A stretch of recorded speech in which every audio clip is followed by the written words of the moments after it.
1000 anos para ti são como o dia de ontem que passou, como as horas da noite. Pode deixar sua Bíblia aberta nesse capítulo, mas nesses 4 primeiros versículos aqui, que inclusive fala que foi uma oração de Moisés, aqui está escrito. Esses 4 primeiros versículos, eles falam da grandiosidade de Deus, né? Porque assim, a gente não tem controle sobre o tempo. Nós, seres humanos, somos muito impactados, por exemplo, com a morte, que é o momento em que a gente finda o nosso existir. Quando alguém morre, a gente fica refletindo sobre como a vida é breve, sobre como não temos controle de nada, sobre como não sabemos o dia de amanhã. E aqui está falando que antes desse mundo em que a gente vive ser criado, Deus já era Deus. Ele não teve um momento em que ele passou a existir, ele sempre existiu. E de eternidade a eternidade, ele vai existir. Nós vamos cantar sobre essa grandiosidade e sobre como nós, como seres humanos finitos, reagimos diante dessa grandiosidade. Nossa vontade, nossa primeira reação é querer voltar ao pó diante de tamanha grandiosidade. Mas esse Deus tão grande, tão infinito, é o nosso Criador, que se preocupa conosco, nos ama e recebe o nosso louvor muito grato e muito feliz. Então vamos louvar o nome desse Deus, cantando a música digno de louvor.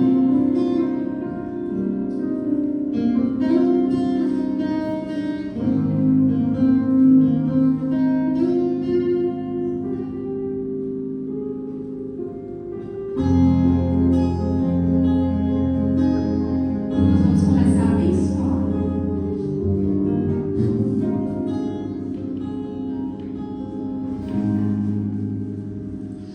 De eternidade em eternidade, exaltado seja tua beleza, digno de louvor,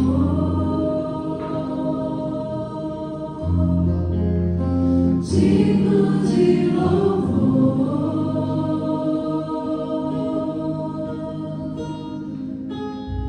De eternidade em eternidade, exaltado seja tua beleza, digno de louvor,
bondade do nosso Deus soberano. Consolida para nós a obra de nossas mãos. Consolida a obra de nossas mãos. Poeta. Esse Deus que é digno do nosso louvor, Ele também é digno da nossa adoração. E Ele merece que a cada dia possamos cantar e contar sobre a bondade dEle. Aqui, o salmista pede que a bondade do nosso Deus esteja sobre nós. E mesmo que Ele não pedisse, Deus, em sua infinita misericórdia, é bondoso conosco todos os dias. As misericórdias dele se renovam todos os dias. Então, todos os dias deveríamos viver cantando e contando da bondade dele. Ele é fiel a nós em todo o tempo. Todo o tempo Ele é bom para nós. Queria convidar você a ficar em pé. Nós vamos cantar a música Bondade de Deus. É uma música que fala sobre fidelidade também. Então, nós vamos aproveitar o momento para o nosso momento de fidelidade nos dízimos e ofertas, nosso momento de gratidão pelas bondades recebidas. Então fique à vontade para ofertar ou através do QR Code que está atrás das cadeiras, ou de forma física, que forma vai estar passando. Vamos cantar juntos Bondade de Deus.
primeira vez?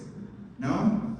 Ok. Eu imagino que, embora você não esteja aqui pela primeira vez, alguns estão vindo como convidados, amigos nossos, que são aqui como convidados. Minha esposa ontem, enquanto se dirigia para o carro, ontem, aí depois do culto, da celebração de ontem, uma pessoa aqui do prédio perguntou para ela: tem culto à noite? Tem culto à noite? Só tem culto sábado de manhã aí? Tem culto à noite? Então quer dizer, algum ruído, alguma coisa está despertando interesse. A gente sabe que quem está trabalhando, mas há um movimento que está despertando interesse nos nossos vizinhos. Muito bem? Gente, eu quero aqui começar falando então sobre essa série, abrindo a série, e sobre alegria. É tão difícil falar sobre isso.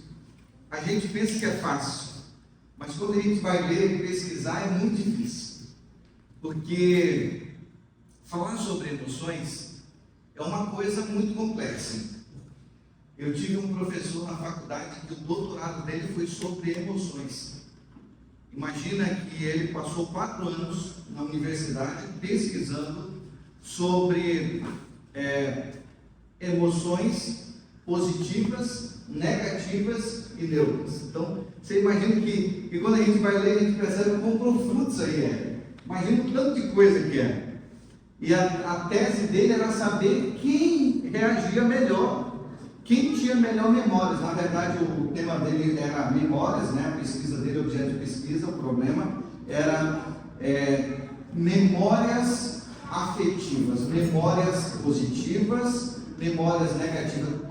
Quem era que produzia melhor memórias no decorrer do tempo? Eram mulheres ou homens? Essa era o objeto, era a problemática. E o que vocês acham que ele chegou à conclusão? Ele é da área da psicologia cognitiva, e ele descobriu que as mulheres guardam e respondem ao longo do tempo memórias mais positivas do que os homens, na pesquisa dele, viu, mulheres? Então, isso trouxe aí muitas coisas boas nessa pesquisa aí do professor Nelson. Muito bem, eu vou falar aqui sobre a alegria. A Bíblia fala muito sobre a alegria, e é até difícil de escolher um personagem sobre alegrias. Por quê? Nós encontramos várias pessoas, nós encontramos sujeitos depressivos na Bíblia. Tem muita gente pensando aí que depressão é uma coisa de quem não tem Deus, pessoas que não lêem a Bíblia. Eu já ouvi na minha adolescência uma frase de ignorância, eu só posso definir assim, ignorância, de alguém que disse assim, que depressão é alguém que não lê Bíblia e espírito de profecia. Completamente, redondamente enganado, ignorante sobre o assunto, alguém que diz isso. Porque nós encontramos pessoas com um quadro depressivo muito grave na Bíblia, pessoas que iam cometer suicídio. Na Bíblia. Você se assusta se eu disser isso? Que uma delas, por exemplo, foi Elias. Elias, se tivesse uma corda perto dele, teria se enforcado. Porque ele deitou e pediu a morte. Ele disse: Senhor, eu quero morrer. Eu não sou melhor do que os meus pais, que já não estão mais vivos, eu quero morrer. Então tem muita gente falando coisas que não sabem. Nós encontramos, por exemplo, o Davi, um quadro depressivo no Salmo. Nós encontramos, pasmem, o próprio Cristo no Getsemane, na quinta-feira, com sintomas depressivos. Tem muita gente falando por aí coisas que não tem ideia do que estão dizendo. Existe uma coisa que, como igreja, nós precisamos ser responsáveis, saudáveis, a falar sobre esse assunto. E quando falo, por exemplo, sobre alegria vai misturar-se com felicidade. Olha só, alegria e felicidade. A Bíblia às vezes apresenta sinônimos das mesmas coisas. Como alegria e felicidade é a mesma coisa. Mas nós encontramos que alegria é um fruto do Espírito Santo. Gálatas capítulo 5 nós encontramos lá. Mas o fruto do Espírito é... Quer ler esse texto? Vamos lá rapidinho. Eu estou aqui com o tempo, hoje é bem muito conciso aqui a nossa mensagem. Então vai lá no livro de Gálatas, o apóstolo Paulo escrevendo, para quem não está habituado aí, é Mateus, Marcos, Lucas, João, Atos, Romanos, 1 e 2 Coríntios, Gálatas. Capítulo 5, nós encontramos aí no capítulo 5, a partir do verso 22. 5, 22. Já? Quem achou diz amém? Amém? Mas o fruto do Espírito é amor, que mais? Que mais? Que mais? Que mais? Que mais? Bondade, fidelidade. Ok? Então nós encontramos que na lista, depois do amor, a alegria. A alegria é um fruto do Espírito. Alegria não está falando da alegria de você ganhar um sapato novo, de você ganhar uma roupa nova, dirigir um carro cheirando a novo. Essa não é a alegria de você entrar num apartamento ou numa casa nova. A alegria que a Bíblia está falando é a alegria de estar na esfera da presença do Senhor. Essa alegria. Agora, Jesus envolveu a gente nesse processo de alegria. Eu vou falar aqui no final. Nós encontramos pessoas, por exemplo, que tinham um comportamento de pessoas que eram alegres. O próprio Paulo, quando você vê ele fazendo a defesa do seu apostolado, em 2 Coríntios capítulo 11, ele diz assim: olha, o que vocês estão pensando que é? Eu já fui açoitado não sei quantas vezes, naufrágio, picado por cobra, apanhei e tal. E daí ele diz assim: mas eu não me alegro, eu sou feliz nisso. Como é que alguém pode ser feliz diante do sofrimento? Como é que alguém pode ser alegre, né? Eu escolhi um personagem para falar um pouco sobre isso. Vamos lá. Então, de maneira geral, muitos estudaram, por exemplo, sobre esses seis, pelo menos essas 6 emoções. Nós encontramos aqui a tristeza, medo, raiva, surpresa, nojo e alegria. Aqui durante essa série vocês vão ver várias pessoas que vão falar sobre uma delas, tá? Então, geralmente são esses 6 aqui. Só que houve um estudo, não muito, 2015, se eu não estou equivocado, a universidade, essa matéria saiu na revista Exame, se eu não me engano foi 2015, e eles observaram, o GIFT, 2.000 imagens animadas que provocaram diferentes emoções em 2.000 pessoas, em 835 pessoas. E eles descobriram então que das 34 emoções que eles fizeram a pesquisa na Universidade da Califórnia, eles descobriram então pelo menos 27 emoções.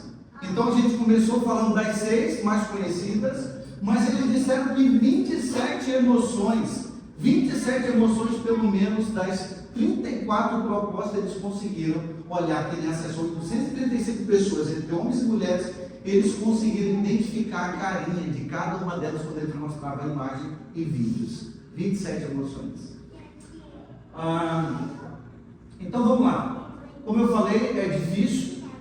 Por que é difícil definir emoções? Por uma simples razão. Nós usamos palavras envolvendo a palavra emoção todos os dias de maneira corriqueira, comum, no nosso dia a dia. Por exemplo, olha essa frase: nossa viagem foi emocionante. O que você quer dizer com isso? Olha só, fiquei tão emocionada com tal filme. Fulano é tão emotivo. Então, definições do dia a dia que se tornam difíceis de chegar a uma conclusão do que significa emoção. Mas aqui, exatamente, foi 2015. Eu gostei dessa definição, talvez essa aqui seja a mais usual no meio dos psicólogos que eles usam, que emoção seria uma condição complexa e momentânea que surge em experiência de caráter afetivo, provocando alterações em várias áreas do funcionamento psicológico e fisiológico, preparando o indivíduo para a ação. Essa foto, não sei se vocês acompanharam essa foto de 2021, ela ganhou o prêmio de 2021. Esse pai, que é de uma autoria de um fotógrafo russo, russo, ele pegou essa foto e ganhou esse prêmio. Ele viu um pai chamado Munzir, que era um sírio, que foi vítima de uma bomba, de um atentado, ele perdeu a perna nessa explosão dessa bomba. E depois de algum tempo, ele nasceu um bebê, o seu filho, sem as duas pernas. E essa foto chamou a atenção quando ele encontra com o seu filho. Olha o sorriso de alegria, de demonstração de emoções desse pai e desse filho. Que coisa interessante, né? Então ele ganhou, isso saiu na revista Crescer na Globo, no Globo em 2021, essa foto. Quando você olha aqui, os homens mais ricos do mundo, os multibilionários, pessoas que têm uma fortuna que demoraria muito para gastar. Imagina se você tiver aí com uma dívida muito grande, você está com 1 milhão negativo, 2 milhões negativo, e no outro dia um desses homens aqui chama você para abrir uma conta conjunta. Essa mesma conta que você tem algo negativo lá, ele juntasse a fortuna multibilionária que ele tem junto com você e dissesse assim: olha, agora nós dois temos a mesma conta e agora você conta conjunta comigo. Como que você acha que o seu gerente ia te tratar no outro dia, descobrindo que você tem uma fortuna multibilionária junto com esses homens mais incríveis do mundo, mais ricos do mundo? Nós encontramos na Bíblia, por exemplo, um personagem, pensei em vários, mas eu gostei desse aqui, porque esse aqui envolve todas as áreas da nossa vida, é Jó. E aí eu quero convidar você a abrir a sua Bíblia no primeiro capítulo do livro de Jó, no capítulo 1. E nós encontramos, vou fazer uma série sobre isso aqui, um dia aí, talvez 3 sábados, 3 domingos, ou 4 domingos, sobre aspectos que movem a gente, coisas que estão envolvidas, entranhados, coisas da nossa necessidade do dia a dia. O nome Jó, existe um significado muito incerto, mas alguns estudiosos tentam definir o nome Jó. Diz que Jó significa voltado sempre para Deus. Parece fazer jus com a sua história, porque se o nome Jó significa voltado sempre para Deus, é isso que acontece na história de Jó. Alguém sempre voltado para Deus a despeito dele. Ok? Uma pessoa que era uma pessoa alegre, porque ele tinha 3 coisas. Olha só como que a Bíblia define. Diz que Jó tinha uma riqueza quase que incalculável. Jó tinha uma família, entre aspas, perfeita, ou no mínimo feliz. E Jó tinha uma saúde impecável. As 3 coisas que mais nós queremos nessa vida. Nós queremos ter uma saúde boa, uma família feliz e uma fortuna na nossa conta bancária. São as 3 coisas que mais nós gostamos, são as 3 coisas que mais nós queremos, principalmente aqui quem está namorando, ou noivando, ou noivado, já noivou. Nós buscamos isso faz parte do dilema humano. Todos nós, alguns aqui estão fazendo pré-vestibular, estão buscando passar no vestibular para ter uma saúde financeira que não dependa de ninguém. A Bíblia diz que esse homem aqui, ele tinha todas essas 3 coisas. Ele tinha uma saúde impoluta, ele tinha uma família impecável e ele tinha uma vida financeira invejável. Olha só, como nós encontramos na vida de Jó? Eu gostei dessa frase aqui da Rosa Weber, que ela diz o seguinte: a tristeza é uma alegria queimada no fundo da vida. Tem muita gente que perde a alegria no decorrer da vida. Eu pergunto, alguém que é batizado, que tem o fruto do Espírito, é uma pessoa alegre? Eu não estou dizendo que a alegria quer dizer que você tem que andar todo o tempo com os dentes para fora. Mas alguém que vive, se comporta feliz, alguém que vive feliz. Claro que não existe alguém que acorda, vai dormir semana, 7 dias, 30 dias por semana, 365 dias por ano. Não, nós temos os nossos golpes, acidentes que acontecem, há coisas terríveis, há decisões que nos afetam. Quando nós recebemos, por exemplo, uma resposta de que você foi demitido, que seu relacionamento acabou, que seu pai teve uma doença terrível, todos nós somos afetados por isso. Mas A proposta dessa série é que, apesar de existe uma esperança dentro de nós.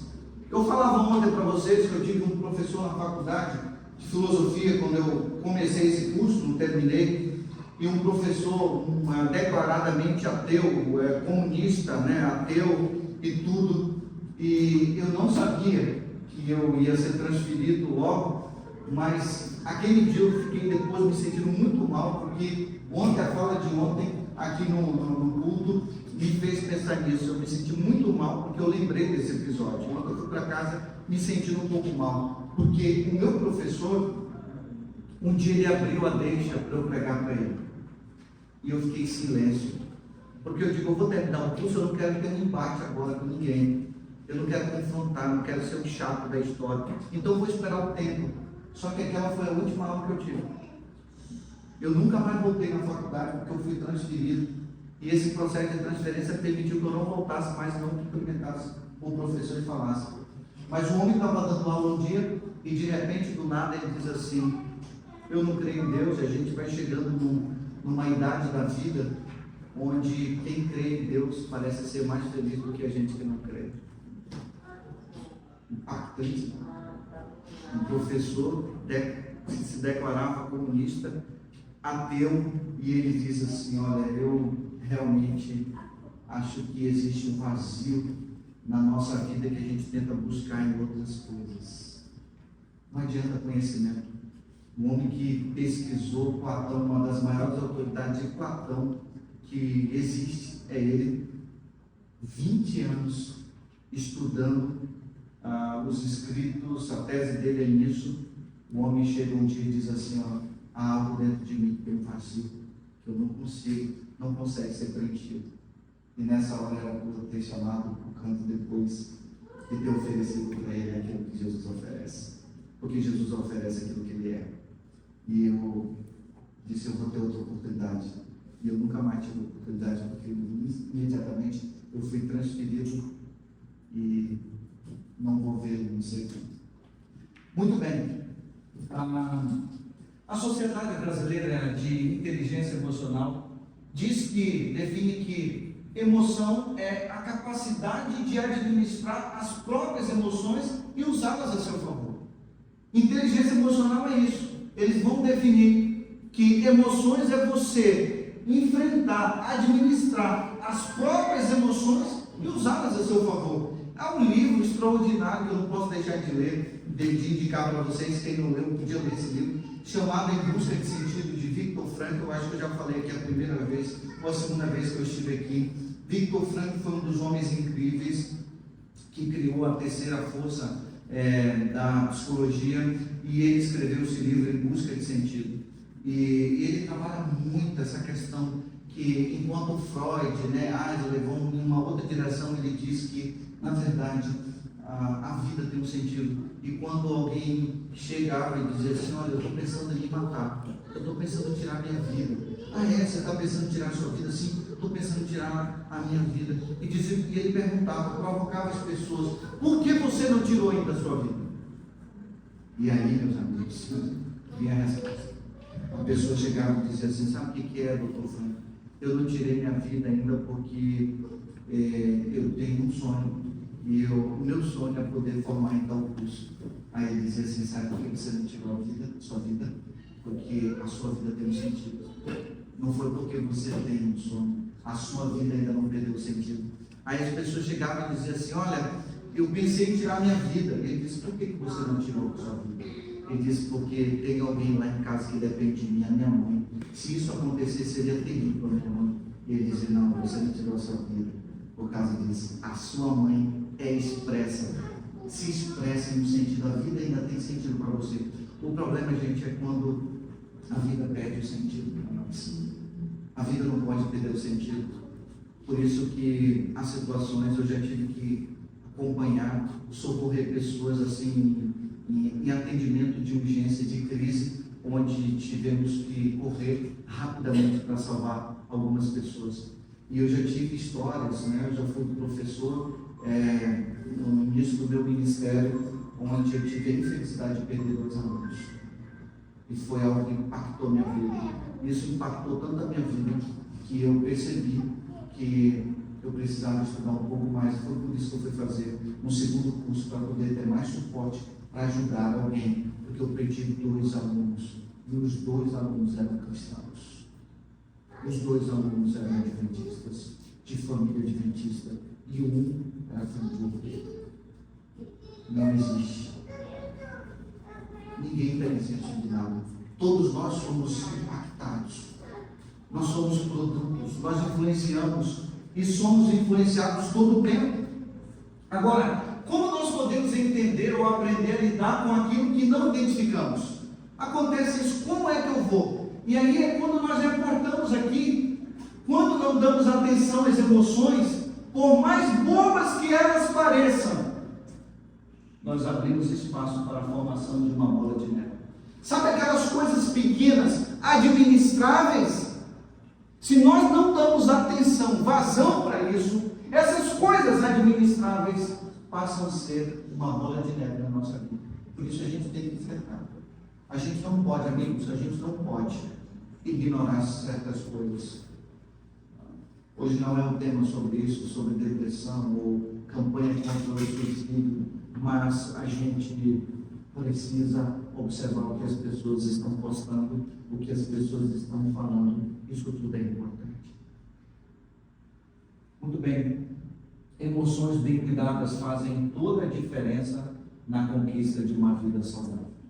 E nós encontramos isso.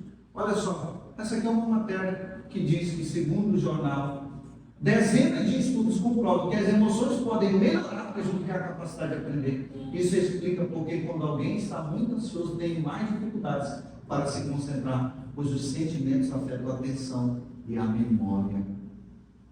Bom, agora eu quero ir um pouco para a Bíblia e terminar. Abra sua Bíblia lá no livro de Jó. Eu fiz essa introdução, já falei a metade, eu vou demorar uns 20% no meu tempo nessa passagem. Olhe bem para mim, por favor. 3 teses que o diabo propôs para a humanidade desde o início da raça humana. Primeira tese: ninguém ama mais a Deus do que a sua riqueza. Foi a primeira tese que o diabo propôs para o mundo. Isso é verdade na sua vida? Ele disse assim: ninguém ama mais a Deus do que a sua riqueza, a sua vida. Aí Deus disse assim: não é verdade, Satanás. Ele disse: é verdade, sim. Ele disse: então deixa eu experimentar. E ele foi, e Deus permitiu que ele experimentasse e tocasse em Jó. E ele tocou Jó. E ele descobriu que isso não é verdade. Na vida de Jó, não sei se você conhece, segunda tese que o diabo colocou. O diabo disse assim: ninguém ama mais a Deus do que a sua família. Alguém disse assim: olha, pode tocar em tudo. Eu não me importo em perder casa, fazenda, carro, dinheiro. Eu posso ser até um homem ou uma mulher endividado, mas por favor, não toque na minha família.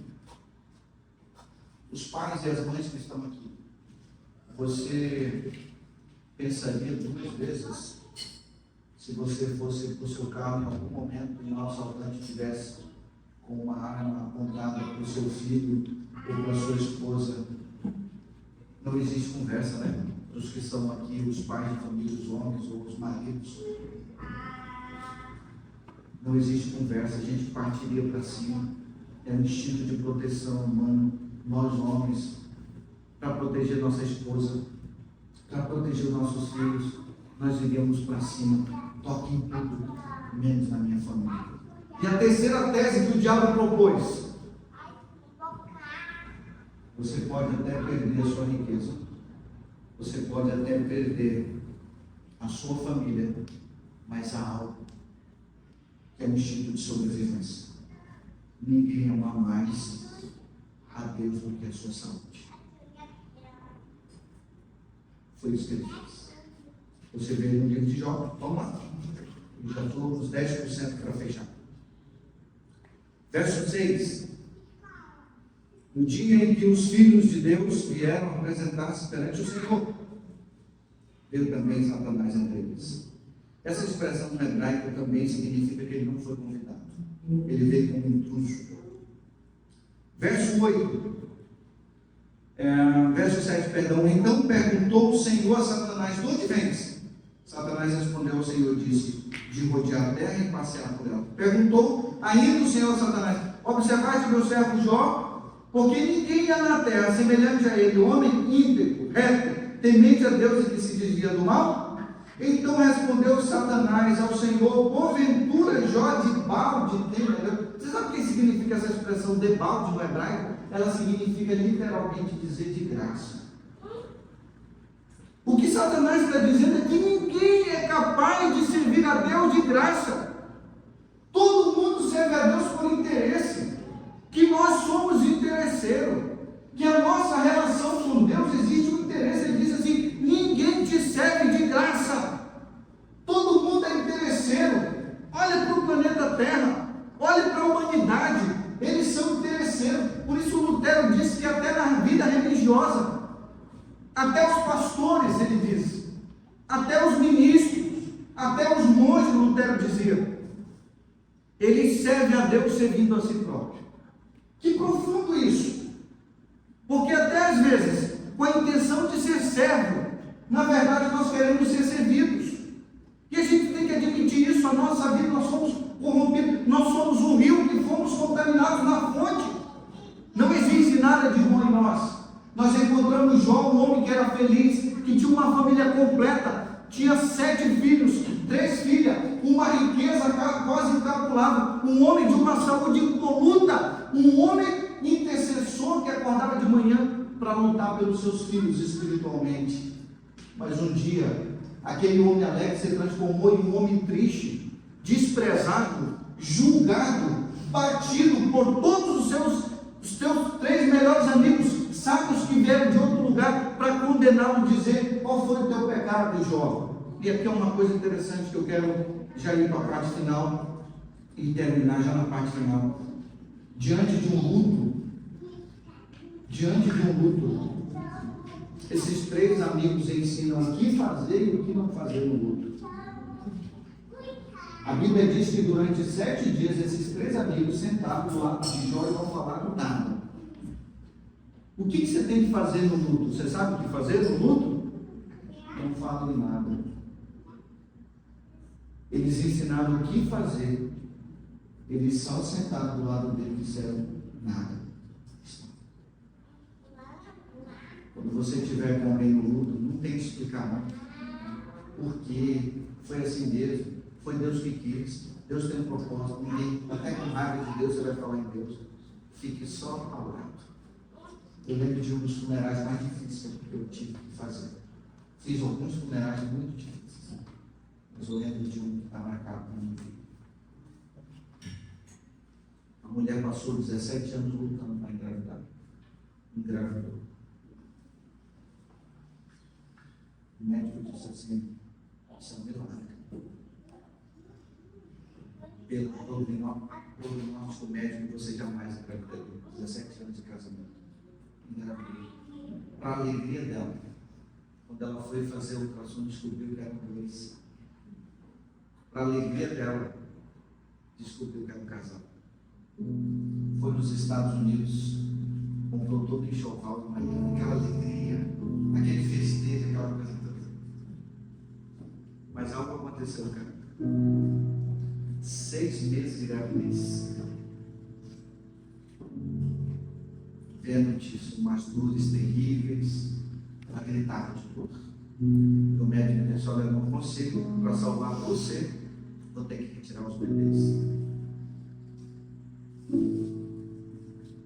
Menos de 7 meses, e retiraram os 2 bebês, 2 bebês pequenos.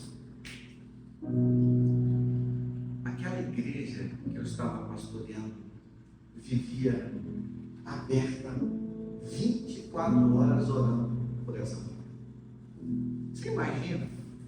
Perder um filho, eu não sei o que cada outro perdeu um filho, espero que eu não saiba.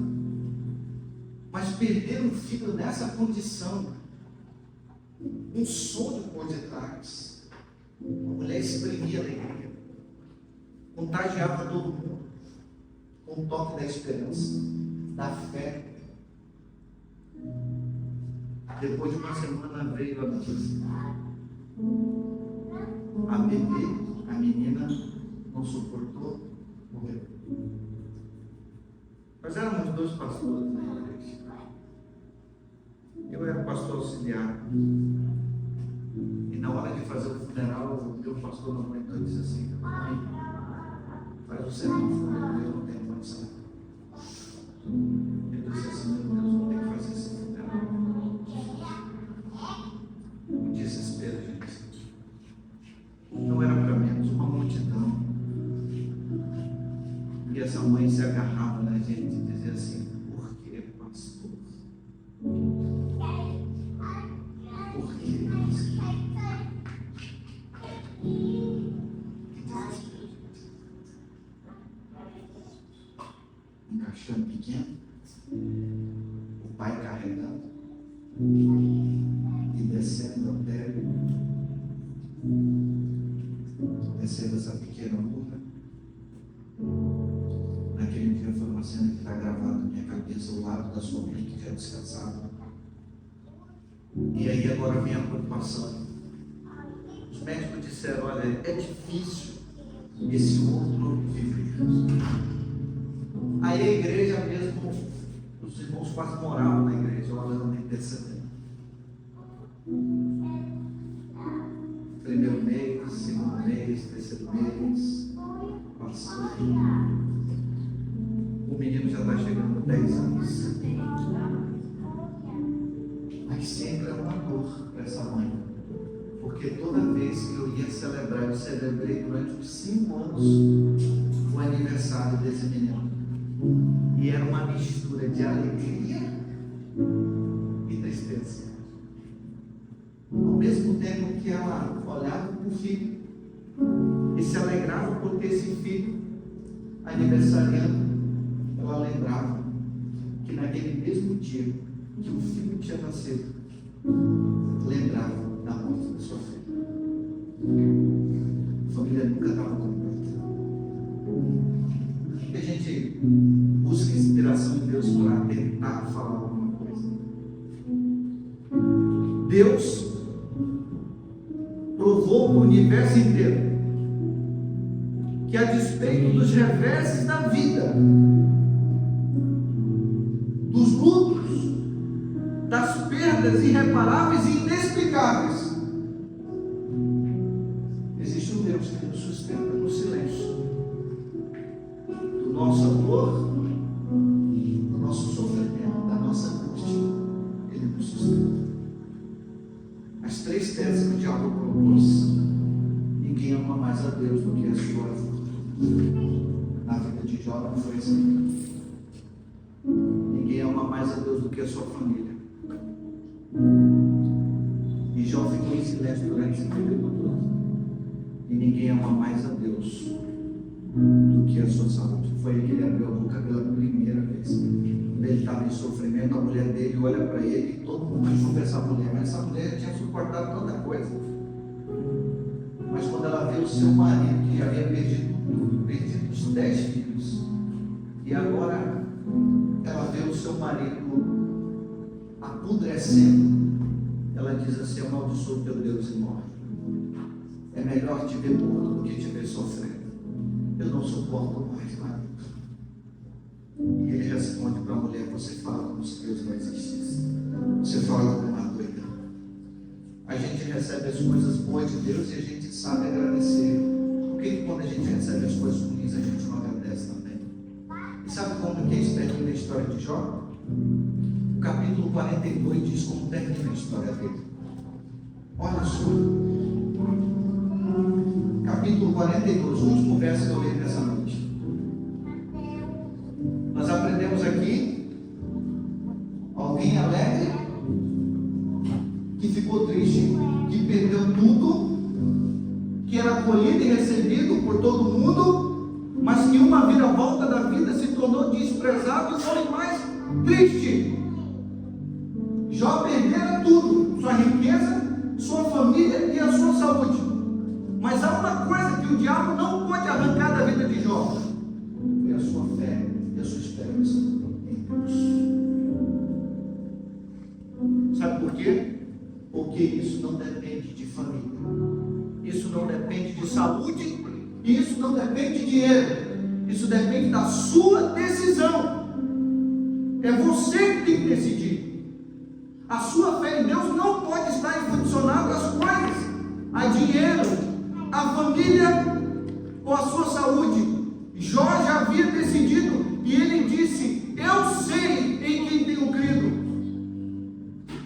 Capítulo 19, 25: eu sei que o meu Redentor vive e que por fim se levantará sobre a terra. E mesmo que meu corpo tenha se decomposto todo, na minha carne eu verei novamente o meu Deus. Uma fé inabalável. Os amigos deles, de Jó, mostraram o que fazer. Depois eles mostram o que não fazer. Começam a tentar explicar o sofrimento. O sofrimento nós não explicamos. Eles começam a dar razões, traz as suas teses para explicar por que Jó estava sofrendo e acusando Jó. E quando eles abrem a boca, Deus tem que intervir e dizer assim: calha a boca de vocês não sabem o que está acontecendo. No luto a gente não fala, a gente apenas está presente, abraça e apoia. Termino 42 de Jó, verso 10, diz assim: lê comigo se você tivesse alguém. Mudou o Senhor a sorte de Jó quando este orava pelos seus amigos, e o Senhor deu-lhe o dobro de tudo o que possuía. Quando foi que Deus mudou a sorte de Jó? Quando ele estava orando por ele? Não. Gente, quem é que em sua sã consciência, em sofrimento e luto profundo, está orando pelo outro, sendo que ele que está sofrendo? Mas é aí a contramão, a contracultura. As pessoas que não entendem Deus não conseguem compreender como é que alguém, no sofrimento mais profundo, no abismo humano, do psiquismo humano, consegue orar pelo outro. Essa Bíblia diz que Jó, quando você estiver sofrendo, você é capaz de fazer isso que Jó fez, orar pelos outros. E a Bíblia diz que enquanto ele orava pelos outros, Deus mudou a sua história. Deus quer mudar a sua história. E a Bíblia diz que Deus multiplicou tudo, exceto uma coisa: tudo ele deu, menos a família. Eu prego sobre isso aqui e tenho a minha tese no caminho. Deus abençoe você. Deus transformou de um homem alegre um homem triste, para depois transformar de um homem triste um homem 2 vezes alegre. Deus abençoe você. Eu quero orar.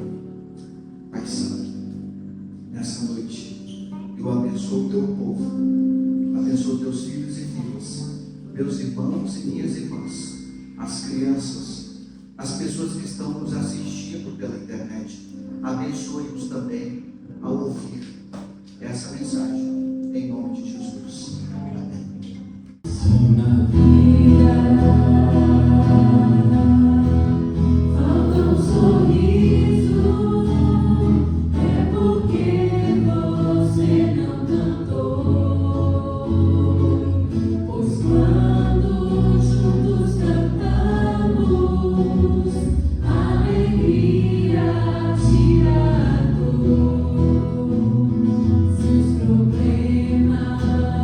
Problemas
sua vida.